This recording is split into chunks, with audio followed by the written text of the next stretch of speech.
Breaking news, the LAPD says it's helping federal law enforcement in a joint narcotics enforcement operation in MacArthur Park. It's a continuation of last month's operation, and Eyewitness News reporter Abigail Velez is there live with the very latest breaking details. Abigail.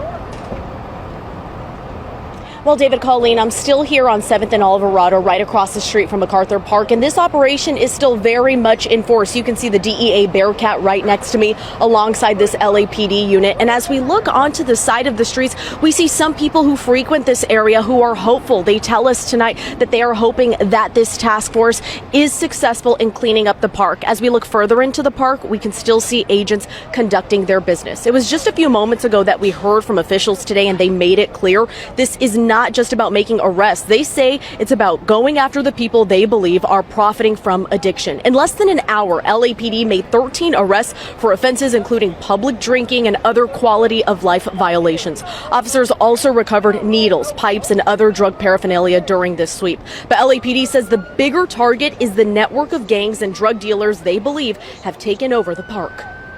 We're hoping that we continue working with our federal partners, both from the U.S. Attorney's Office and the DEA, so we can just bring the park back, clean it up, to get their resources to the city, to the park, so we can return it back to the community.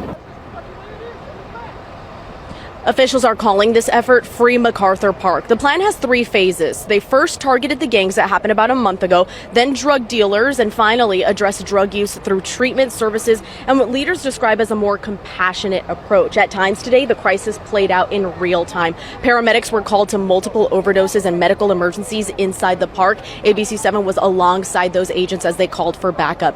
U.S. Attorney Bill Asaley stood nearby during one of those incidents and later told us that this is just not human. And LA County District Attorney Nathan Hochman was just as blunt. He said, "I refuse to let MacArthur Park be a cemetery." He said fire officials have told him they spend more time distributing Narcan in this area than they do actually putting out fires. Again, they said that this operation will continue to go underway for the next couple of hours. And more importantly, they stress that this is not just a one-day thing. They plan to be here several times a week, being aggressive, as in just a couple of days, we're going to be welcoming thousands of people here to Los Angeles for the World Cup. In fact, MacArthur Park plans to host a watch party. When I asked, will it be ready for that, city and federal leaders said yes. Another important point to make here right now is that District Attorney Hochman said that he invites everyone here on Labor Day. He said he will be here with his kids and his family having a picnic at MacArthur Park. That's how safe he intends to make this area alongside federal and city officials. He invites all of us to do the same. For now, reporting live at MacArthur Park, Abigail Velez, ABC7 Eyewitness News.